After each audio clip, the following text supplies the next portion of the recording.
The footage is grainy, almost indecipherable, a relic of a bygone era of surveillance. It hints at secrets, hidden agendas, and covert operations, a world operating just beneath the surface of our own. The scene flickers under harsh fluorescent lights, the kind that hum and buzz in sterile government buildings, casting long, unsettling shadows. These are the lights of bureaucracy, of decisions made behind closed doors, of power brokered in hushed tones. An Iranian official leans into the microphone, his presence commanding, his posture suggesting a carefully constructed image of authority. He is the face of a nation, the voice of a people, and the bearer of grave news. His face is unreadable, a mask of composure that betrays nothing of the turmoil within. Is it resolve, regret, or perhaps something more sinister lurking beneath the surface? His words, translated in stark white subtitles, cut through the ambiguity, offering a chilling clarity. The message is undeniable, the intent unmistakable. They confirm what was only whispered before, the darkest of suspicions now given voice, the unspoken fears now realized. A direct state-sponsored attack, a brazen act of aggression that shatters the fragile peace. The implications are staggering, the potential consequences terrifying. On a nuclear facility, a target of immense strategic importance, a symbol of national pride, and a potential source of unimaginable devastation. This is not a plea for sympathy. There will be no apologies, no excuses, no attempts to soften the blow. It's a declaration, a defiant assertion of power, a challenge to the established order. A line has been crossed, a Rubicon breached, a point of no return reached. The world holds its breath, collectively paralyzed by the audacity of the act and the uncertainty of what comes next. Listening to a confession, a stark admission of guilt that carries with it the weight of untold repercussions. That feels more like a threat, a veiled promise of retribution, a warning to those who dare to cross them. The air crackles with unspoken consequences, the anticipation of a response hanging heavy in the atmosphere. This isn't just geopolitics, this is a fundamental shift in the balance of power, a game changer that will reshape the world order. It's a match struck, a single spark igniting a tinderbox of long-simmering resentments and unresolved conflicts. In a room full of gasoline, the potential for catastrophic escalation is undeniable, the margin for error vanishingly small. The official details the damage, a meticulous accounting of the devastation wrought upon the facility. Centrifuges twisted, their delicate mechanisms mangled beyond repair, their purpose perverted by violence. Control systems destroyed, their intricate networks of wires and circuits reduced to smoking rubble, leaving the facility blind and vulnerable. Each word escalates the crisis, ratcheting up the tension, pushing the world closer to the precipice.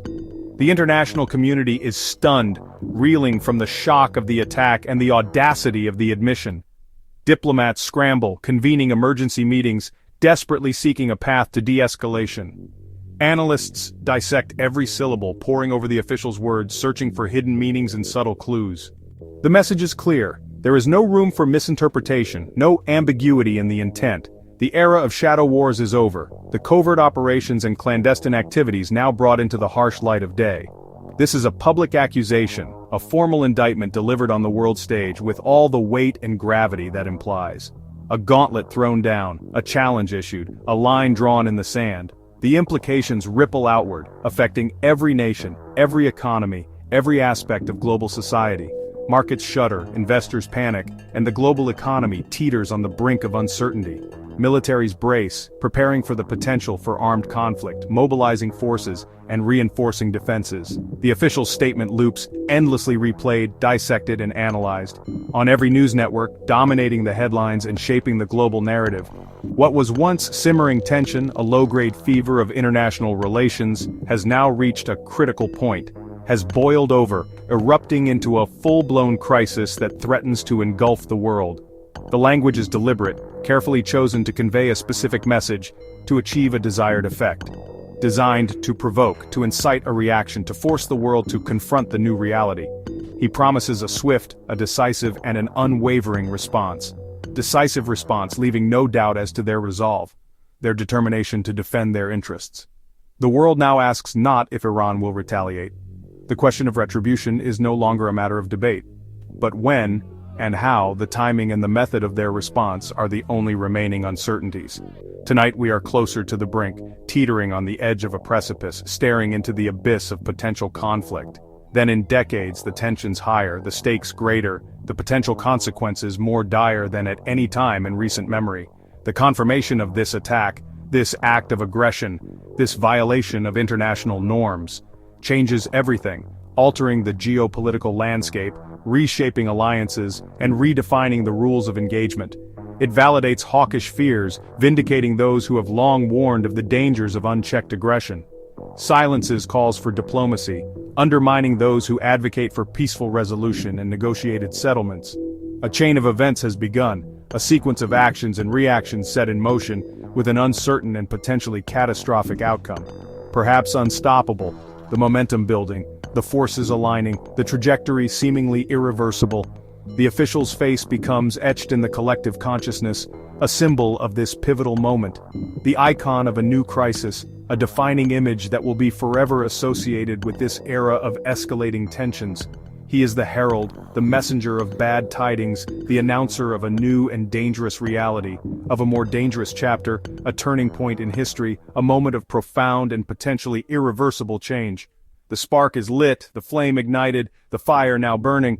The powder keg is hissing, the tension building, the explosion imminent. The official's admission is shocking, a stark acknowledgement of a reality many have long feared. It's a moment of undeniable truth, laid bare for the world to see. But this isn't entirely unprecedented. History is replete with similar warnings, echoes of impending crises often ignored until it's too late. We have been warned, time and time again. The signs were there, blinking red, yet somehow, we averted our gaze. A chilling clip resurfaces, pulled from the depths of the archives, a ghost from the past rattling its chains. Iran's supreme leader, Ayatollah Khamenei, a figure of immense power and influence in the region, addressing a fervent crowd, a sea of faces united by unwavering loyalty and shared ideology. His voice booms with fury, resonating with a deep-seated resentment and a thirst for retribution, warning of harsh revenge, a promise of pain and suffering in response to perceived injustices. For American actions, a direct accusation leveled against the United States, fueling the flames of animosity. Once dismissed as mere rhetoric, the rantings of an extremist easily brushed aside, his words now sound prophetic, carrying a weight and significance that cannot be ignored. American malevolence will not go unanswered, he declared, his voice echoing with conviction and a sense of unwavering resolve. Today those words are reanalyzed, scrutinized under the harsh light of current events. By intelligence agencies tasked with deciphering the true meaning and potential implications of his message. They are no longer just words, empty threats or political posturing. They are a blueprint, a potential roadmap for future actions, a chilling glimpse into a possible future. The context has shifted, the world has changed, and with it, the meaning of those words. What was once a general warning, a vague threat lost in the noise of international politics, now feels like a direct threat, a clear and present danger looming on the horizon. The Supreme Leader's speech provides the ideological framework, the justification and rationale for potential acts of aggression. For what might come next, a future shrouded in uncertainty and fraught with peril.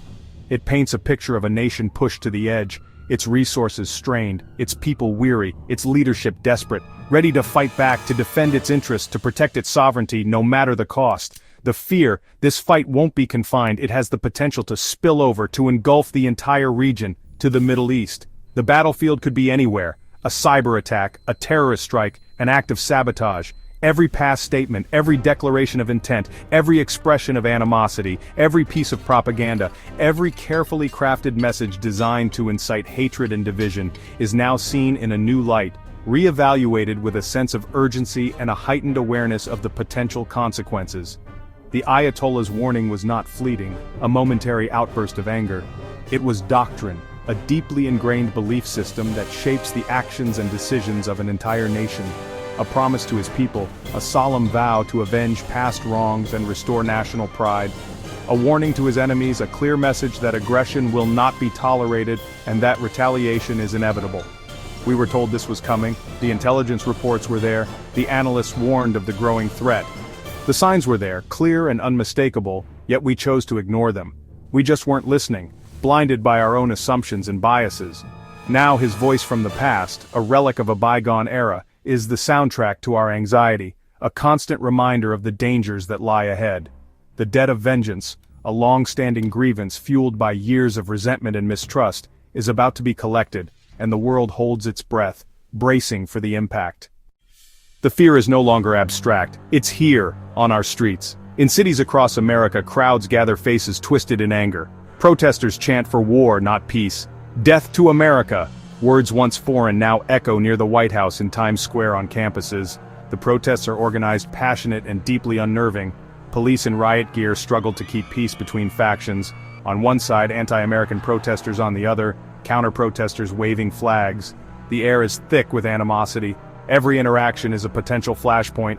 The battle lines are no longer overseas, they're on our streets. The chants are relentless, fueled by ideology and emotion. For many, these scenes are more frightening than any foreign threat. The conflict has metastasized, infecting our society. The enemy is not just far away, it could be the person next to you. The protests expose deep divisions exploited by crisis. The psychological battle has begun, and on that front they're already succeeding. The goal: instill fear, create chaos, make Americans feel unsafe at home. The protests are visible, but what about the threats we can't see? Are sleeper cells already among us waiting for a signal? Intelligence officials now consider it a statistical probability. The focus narrows to our universities: open, diverse, and vulnerable. How easy would it be for an operative to blend in to wait for orders? The fear of the unseen enemy poisons everything, turning open societies into suspicious ones. The idyllic image of the American campus is shattering. Security is tightening, visible and invisible. Universities are becoming fortified front lines. Campus police increase patrols. New cameras monitor every corner. Keycard access expands to more buildings. Students receive emails that sound more like warnings. Administrators urge vigilance, turning students into security agents. Security consultants assess vulnerabilities. Crowded unions, open libraries, stadiums. More guards, better surveillance, active shooter drills. This is the new normal. Anxiety replaces collegiate energy. A backpack left unattended triggers nervous glances. The campus feels less like a haven, more like a cage. The front line is now the walkway between dorm and classroom.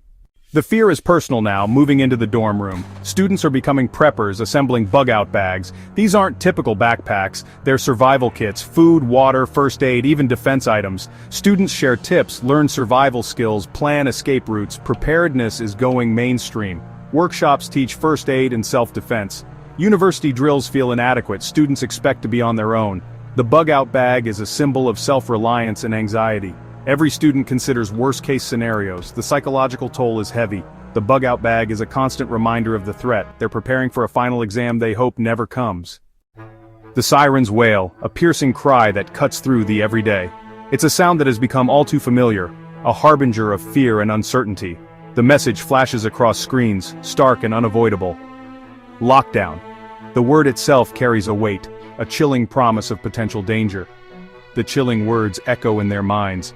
This is not a drill. The phrase sends a jolt of adrenaline through their veins. Confusion gives way to muscle memory. The countless drills have prepared them for this moment, even if they never truly wanted it. Doors locked, a metallic click that seals them in, or perhaps seals something else out. Lights off, plunging them into darkness, a shared vulnerability that binds them together. Silence. A heavy, suffocating silence broken only by the frantic beating of their own hearts. This is the moment they trained for, the scenario they've practiced countless times, etched into their minds. But it's a moment they hoped would never come, a reality they desperately wished to avoid. Across the nation, in schools big and small, lockdowns are more frequent, a grim reflection of the times. Sometimes it's a false alarm, a malfunction, a misunderstanding. Sometimes a real threat lurks, a danger that could shatter their world. In this climate of heightened anxiety, every lockdown, real or perceived, feels like it could be the start of something bigger, something irreversible. Students huddle in the dark, seeking comfort and reassurance in shared fear. Fingers fly across phone screens, texting loved ones. I'm okay. We're in lockdown. I love you. Each message could be a goodbye, a final expression of love and connection. The trauma is real, the emotional scars left by fear and uncertainty. Security is shattered, the illusion of safety irrevocably broken. The campus, once a place of learning and growth, becomes a hunting ground, filled with unseen dangers. Every sound, every creak, every distant noise triggers panic, a constant state of alert. Minutes stretch into eternity, each second an agonizing reminder of their vulnerability. Relief comes, but it's tainted with a new sense of vulnerability, a lingering fear that never truly disappears. This is the lockdown generation, a generation shaped by fear and uncertainty, conditioned for crisis, prepared for the unthinkable. Drills are no longer just drills, they are a constant reminder of the potential for violence. They're rehearsals for a reality that feels imminent, a future they are desperately trying to avoid. The line between practice and performance is gone, blurred by the constant threat. With every siren, a symbol of both warning and fear, the question hangs, a silent plea for normalcy. Is this just another drill, a routine exercise in preparedness? Or is this the day the war comes home, the day their worst fears are realized? The fear is now a permanent part of campus life, an unwelcome companion that shadows their every step. The new reality is here, a world where safety is an illusion and fear is a constant presence. News anchors are unanimous. The threat level has never been higher. Security experts speak in cold, hard terms: credible intelligence, asymmetric warfare. The risk of a coordinated attack on US soil is now probable. Maps show red dots over cities, then campuses, soft targets. Attacking a university guarantees mass media coverage, widespread panic, and strikes at America's heart. The psychological impact is as valuable as the physical. The goal: make us feel nowhere is safe. Experts warn of lone wolves and sleeper cells, attackers who look just like us. The battlefield is everywhere. Everyone is a potential combatant. Traditional defenses aren't enough. The enemy is already inside. Our freedoms are being used against us. The call to action, vigilance from every citizen. If you see something, say something, is now a national security imperative. The responsibility for safety rests on all our shoulders. The era of high alert has begun. The noise is deafening: sirens, news alerts, panic images blur, protests, lockdowns, bug-out bags warnings. The world spins toward an unknown precipice. Control is an illusion, our systems feel fragile. The threat is no longer distant, it's a presence, a weight in the air. We're told to be vigilant, but how do you prepare for the unseen? Fear is the weapon, paralyzing, dividing, making us prisoners. Every siren, every alert, every suspicious glance feeds the anxiety. Psychological warfare is working. We're becoming jumpy, suspicious, frightened. There is no safe harbor, not campus, suburb, or city. The lines are erased. The enemy is among us, an idea, a virus of hate. To believe you are safe is dangerously naive. The only certainty is uncertainty. The world as we knew it is gone. A countdown appears not to a specific event, but to the inevitable. The moment when tension boils over. The attack experts warned about. The day drills become real for everyone. The numbers tick down, relentless. You are not prepared. You are not protected. You are not safe.